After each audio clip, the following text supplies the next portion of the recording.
Dear student, आज के lecture में हम क्लास 10th का चैप्टर 5 समांतर श्रेणी एपी, इसमें जो प्रश्नावली 5.2 है उसके उदाहरण सॉल्व करेंगे। ठीक है, उदाहरण सॉल्व करने से पहले जो एक्सरसाइज 5.2 में जो बेसिक कॉन्सेप्ट है उसको देखेंगे, जो फॉर्मूले है उसको लिखवाएंगे और देन हम एग्जाम्पल को सॉल्व करेंगे। ठीक है, तो लेक्चर को ध्यान से देखिए।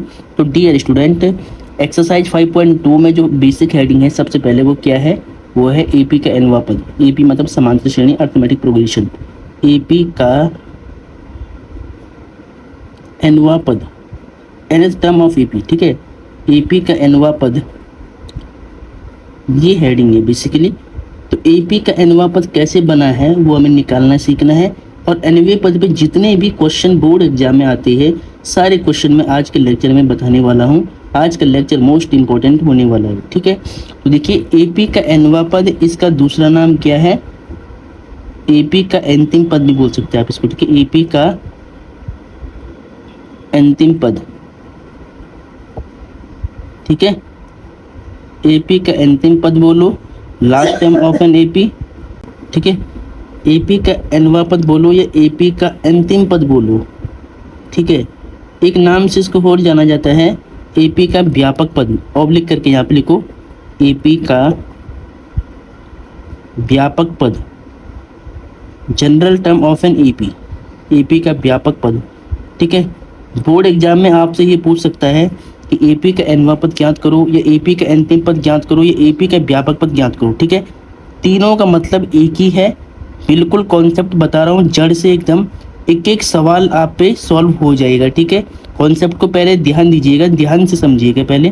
देखिए, ठीक है, तो एपी के एनवे पद को हम क्या बोलते हैं, एपी का अंतिम पद और एपी का व्यापक पद। ठीक है, निकालते कैसे वो सब बताता हूँ, देखिए ध्यान से। देखिए, सबसे पहले आपको मालूम है कि एपी का व्यापक रूप क्या होता है। एक पॉइंट मैं यहाँ पे लिखता हूँ, एपी का व्यापक रूप।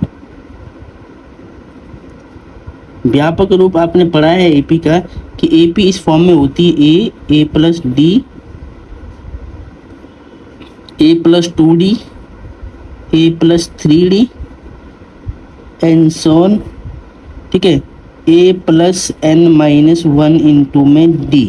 अब मैंने A plus N minus 1 into D कैसे लिख दिया है वो यहाँ पर देखिए आप। सबसे पहले देखिए, इसको क्या बोलते हैं, प्रथम पद, इसको दूसरा पद, इसको तीसरा पद, चौथा पद, एनवा पद।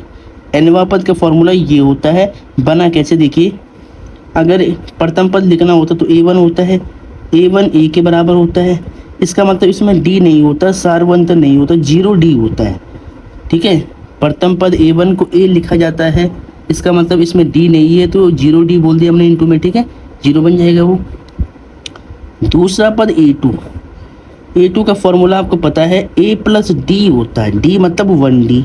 आप सीक्वेंस याद रखना है, देखो यहाँ पे 1 था तो यहाँ 0d है, यहाँ 2 है तो यहाँ 1d है।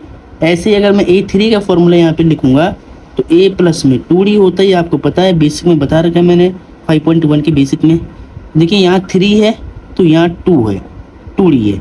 ठीक है, अगर मान लो A4 हमें चाहिए होता तो फॉर्मूला पता है, a प्लस में 3d, यानी यहाँ पर जो नंबर लिखा होता है इससे एक लेस होता है d का कोफिशिएंट, d का गुणांक। यहाँ 4 होगा तो यहाँ 3 होगा, यहाँ 3 होगा तो यहाँ 2 होगा। अगर यहाँ पे 5 होगा तो d के पास कितना होगा, d के पास होगा 4d, 4 हो जाएगा 4।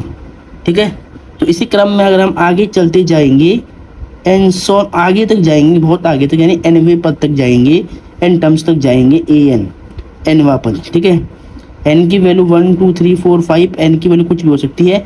तो हम आगे तक गए, एनवे पद तक गए, ए एन तक गए, एन टर्म्स तक गए। तब यहाँ पर क्या होगा, ए तो सब में आ रहा है, देखिए ये तो कॉमन है, प्लस अब यहाँ एन है तो डी के बगल में एन माइनस 1, एक कम होगा एन से, तो एन में से घटाओ तो एन माइनस में 1 और इंटू में डी आएगा। तो इसी को हम क्या बोलते हैं, एपी का एनवा पद बोलते हैं, nth term of N AP, AP का व्यापक पद या एपी का अंतिम पद। ठीक है, समझ में आ गया कैसे बनाया मैंने एनवा पद। अब देखिए, इसको पहले कैसे लिखेंगे हम, देखिए अब ये फॉर्मूला है कि एपी का एनवा पद, एनवा पद का फॉर्मूला क्या होता है, एनवे पद को बोलते ए एन, इसका फॉर्मूला ए प्लस में एन माइनस में 1 इंटू में डी होगा, अब इस फॉर्मूले को याद कर लो, ठीक है। अब बनाने की आवश्यकता नहीं है, इसको याद करना डायरेक्टली। देखिए ए पी का एनवा पद क्या हो गया, A N equal to A plus N minus one into D, where जहाँ पे, ठीक है, वेयर को बोलते हैं जहाँ, जहाँ पे ए क्या होगा, ए प्रथम पद होगा, फर्स्ट टर्म, प्रथम पद फर्स्ट टर्म, एन होगा पदों की संख्या, एन को क्या बोलते हैं, पदों की संख्या, नंबर ऑफ टर्म्स, पदों की संख्या, ठीक है। और डी होगा सारवंतर, एपी का सारवंतर, common difference of N AP, ठीक है। और ए एन अगर एक साथ लिखा होगा तो इसको बोलना है एनवा पद, अगर यहाँ पी होता है पीवा पद, यहाँ क्यू होता है नीचे क्यूवा पद, ठीक है।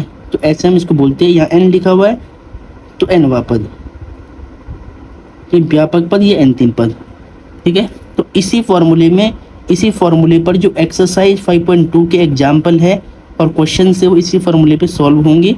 तो ये फॉर्मूला आपको याद कर लेना है, बाकी A1 A2 A3 A4 के फॉर्मूले आपको पता है, वो भी यूज होंगे, ठीक है। तो इसको नोट करिए पहले।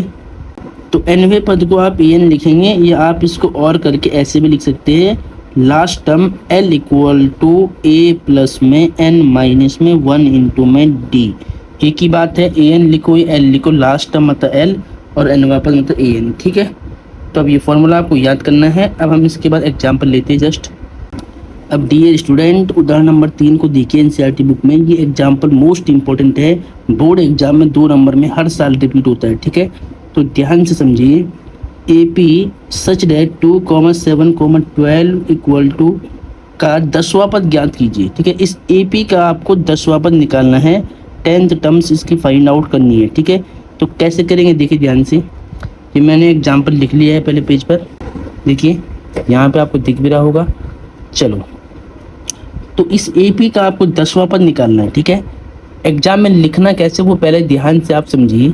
देखिए सबसे पहले सॉल्यूशन, हिंदी में आप हल भी लिख सकती है और इंग्लिश में सॉल्यूशन भी लिख सकती है, एक ही बात है। तो सबसे पहले आपको एक ए पी दिया हुआ है, तो आपको लिखना है A P such that 2,7,12 and so on. 10वां पद इस ए पी का आपको चाहिए, ठीक है। तो 10वां पद चाहिए, सबसे पहले आप क्या करेंगे, प्रथम पद लिखेंगे एंड सारवंतर निकालेंगे, ठीक है। तो आपको लिखना है A1, प्रथम पद A1 कितना है 2, दूसरा पद A2 कितना है 7। अब सारवंतर निकालना है, इसीलिए देयरफॉर सर्वांतर D equal to A2 minus A1 formula है। A2 कितना है देखिए ध्यान से, A2 7, A1 2, ठीक है। तो D इक्वल टू कितना हुआ 7 माइनस 2 5, यानी कॉमन डिफरेंस 5 आ गया। अब आपको 10वां पद निकालना है। अगर आपसे पूछा गया 10वां पद, 5वां पद, nवां पद, तो जितना पद आपसे पूछा गया उतनी n की वैल्यू रखनी होती है, इसका ध्यान रहे। तो आपसे 10वां पद बोला है तो n की वैल्यू आपको लेनी है 10, ठीक है। और सूत्र यूज करना है nवें पद का, ठीक है। तो वी नो डेट हम जानते हैं कि an equal to a plus n minus में 1 इंटू में d, ये वाला फॉर्मूला यूज करना है। इसमें n की वैल्यू 10 रखनी है, 10वां पद चाहिए, n की वैल्यू 10, a की वैल्यू प्रथम पद A1 कितना है 2 है, n की वैल्यू 10 माइनस में 1 एंड d की वैल्यू कितनी है 5 है, ठीक है।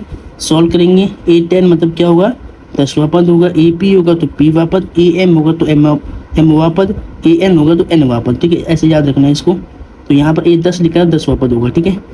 2 प्लस 10 माइनस 1 9 इंटू में 5 कितना होगा 8 10 यानी 10वां पद इक्वल टू 2 प्लस 9 पंजे 45, ठीक है।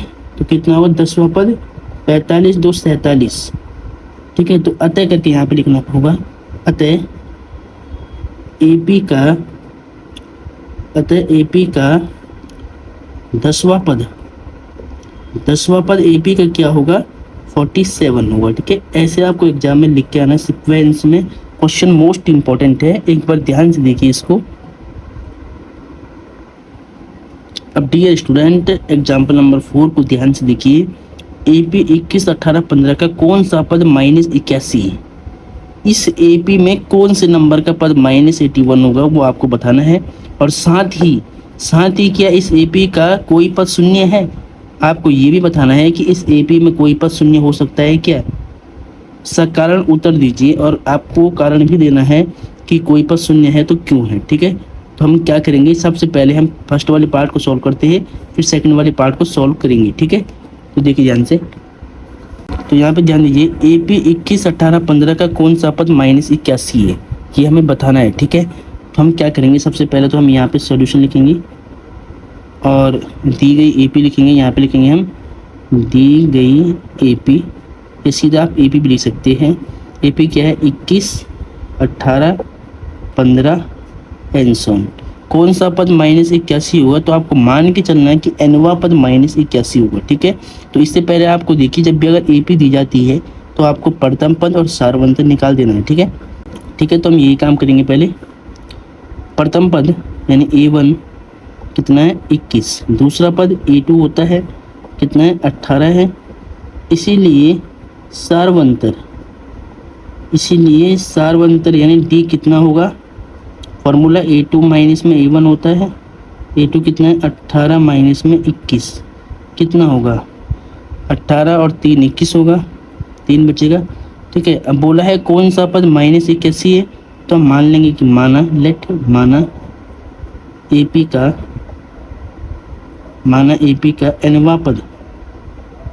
nवां पद क्या है, -81 है। अब देयरफॉर हम जानते हैं कि AP के nवें पद को AN लिखते हैं, AN इक्वल टू -81। और nवें पद का फॉर्मूला आपको पता है, A प्लस में N माइनस में 1 इंटू में D इक्वल टू माइनस में 81 इंटू है। ठीक है, इसके बाद क्या करेंगे, A की वैल्यू क्या है, A होता है 21 है, N हमें निकालना पड़ेगा। D कितना है, D 3 है और ये -81 है। ठीक है, अब क्या करेंगे, N-1 इंटू में 3, इसको सेम रखेंगे, -81 प्लस का 21 उधर जाएगा तो माइनस का 21 बन जाएगा। ठीक है, तो N-1 इंटू में 3 इसको हमने सेम रख दिया।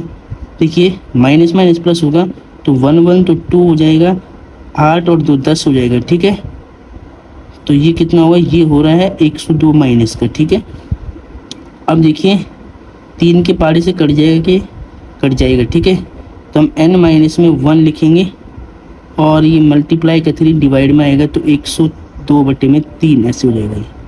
ठीक है, अब यहाँ पे क्या करेंगे, कट करेंगे, 3 1 जा 3, 3 3 जा 9 होगा, माइनस तो सेम रहेगा, 3 3 जा 9 कितना बचेगा, 9 1 बचेगा, 12 3 4 जा 12। तो N-1 इक्वल टू -34 और N की वैल्यू कितनी होगी, N की वैल्यू देखिए -34 माइनस का 1 प्लस का 1 हो जाएगा। तो N इक्वल टू कितना होगा, ये होगा आपका। तो डियर स्टूडेंट यहाँ पे माइनस में वैल्यू आ रही है तो N की वैल्यू माइनस में नहीं आती, मतलब गलती हुई कहीं पे। देखिए यहाँ पे देखिए D की वैल्यू क्या है, -21 और 18, माइनस के 3 बचेगा यहाँ पर ना, यहाँ गलत हो गया, -3 है। तो जहाँ D है ना वहाँ आपको -3 करना है। तो D की वैल्यू -3 है, D की वैल्यू -3 है। एंड यहाँ पर जब D की वैल्यू माइनस आएगा नीचे तो माइनस से माइनस कट हो जाएगा। ठीक है, तो ये माइनस कट जाएगा। ठीक है, माइनस नहीं बचेगा। तो अब ये -1 बाहर जाके +1 होगा तो 35 हो जाएगा। बस इतना ध्यान रखना है आपको। ठीक है, इतना आपको ध्यान रखना है कि ये -3 होगा। ठीक है, 21 बड़ा नंबर है माइनस का, इसीलिए -3 होगा।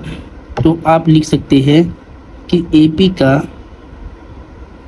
35वां पद शून्य होगा, -81 होगा। तो AP का 35वां पद यानी A35 कितना होगा, -81 होगा। ठीक है, अब दूसरी बात इसमें बोला था कि साथ ही इस AP का कोई पद शून्य है। अब शून्य चेक करने के लिए हम वापस मान लेंगे N वापस शून्य है, तो इसको हम दूसरे पेज पे करते हैं। ध्यान दीजिए, अब हमें बताना है कि इस AP का कोई पद शून्य है, तो हम मान लेंगे माना AP का nवां पद क्या है, शून्य है। nवें पद को हम वही AN लिखते हैं, AN इक्वल टू 0। AN का फॉर्मूला आपको पता है, ए प्लस में एन माइनस में 1 इंटू में डी इक्वल टू 0। ए की वैल्यू कितनी थी देखिए, ए की वैल्यू इस ए पी के लिए 21 है, एन की वैल्यू में निकालनी है वापस, डी की वैल्यू -3 थी, इक्वल टू 0 है। ठीक है, अब सॉल्व करेंगे तो कितना होगा, एन माइनस में 1 इंटू में -3 इक्वल टू प्लस का 21 बाहर जाके माइनस का 21 हो जाएगा।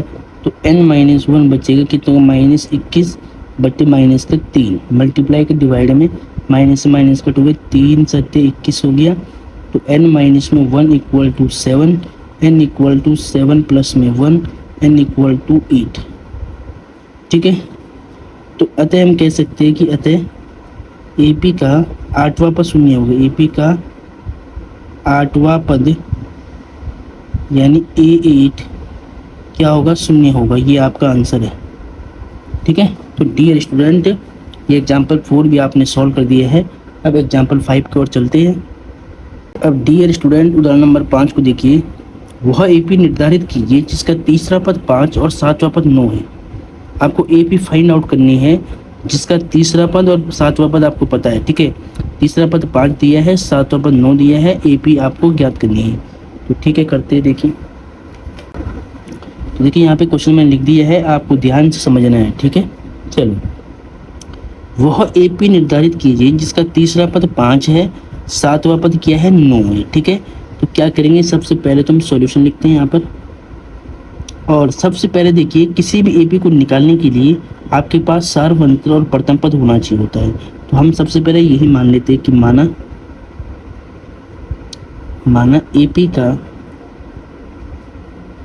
AP का प्रथम पद A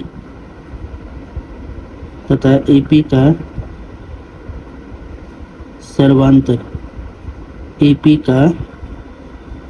सर्वांतर D। A और D आपके पास होना चाहिए, तो इसीलिए हमने इसको मान लिया है, क्योंकि A और D आपके पास होगा तो आप कोई भी AP निकाल सकते हैं। ठीक है, अब देखिए ध्यान से।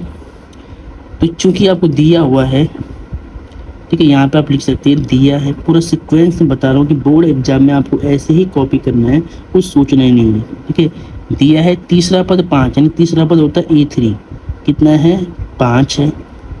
तो A3 का फॉर्मूला क्या होता है, A प्लस में 2D होगा इक्वल टू 5 होगा। इसको मान लो इक्वेशन 1। और 7वां पद 9 है, यानी A7, क्योंकि A7 की वैल्यू कितनी दी है, 9 है। A7 का फॉर्मूला क्या होगा, A7 का फॉर्मूला होगा A प्लस में 6D इक्वल टू 9। इसको मान लो इक्वेशन नंबर 2। अब दोनों समीकरणों को आपको हल करना है। ठीक है, तो हल कैसे करेंगे, विलोपन विधि से करेंगे। विलोपन विधि आपने चैप्टर 3 में पढ़ा होगा। ठीक है, तो हम यहाँ पे लिखेंगे समीकरण 1 व समीकरण 2 से। समीकरण को शॉर्ट में ऐसे लिखते, ठीक है, 2 से। तो समीकरण एक क्या है, A plus 2D equal to 5, और समीकरण 2 क्या है, A प्लस में 6D इक्वल टू 9। पहले इनको सॉल्व करके हम A और D की वैल्यू निकालेंगे। ठीक है, अब देखिए A सेम है, तो हम घटाने पे काम करेंगे। घटाने पर, तो घटाने पे क्या होगा, ये माइनस होगा, ये कट हो जाएगा। ठीक है, 6D में से 6D में से 2D माइनस करो, माइनस का 4D हो जाएगा। 9 में से 5 माइनस करना है तो माइनस का 4 होगा, माइनस से माइनस कट हो गया। ठीक है, 4 से 4 1 टाइम कट होगा, तो D की वैल्यू कितनी आएगी, 1 आएगी। अब D की वैल्यू 1 आ गया। अब आपको A की वैल्यू निकालना है, तो D की वैल्यू हम समीकरण 1 में रख देंगे, हमें A की वैल्यू मिल जाएगी। ठीक है, तो हम यहाँ पे लिखेंगे D का मान समीकरण 1 में रखने पर, D का मान समीकरण 1 में रखने पर। ठीक है, तो D का मान हम समीकरण 1 में रखते हैं, तो A प्लस में 2 इंटू D की वैल्यू 1 इक्वल टू 5। तो A प्लस में 2 1 जा 2 इक्वल टू 5। तो A इक्वल टू कितना होगा, 5 माइनस 2। तो यहाँ से A की वैल्यू कितनी होगी, 3 होगी। A equal to 3। ठीक है, तो A और D आपने निकाल दिया है। अब आपको AP निकालना है।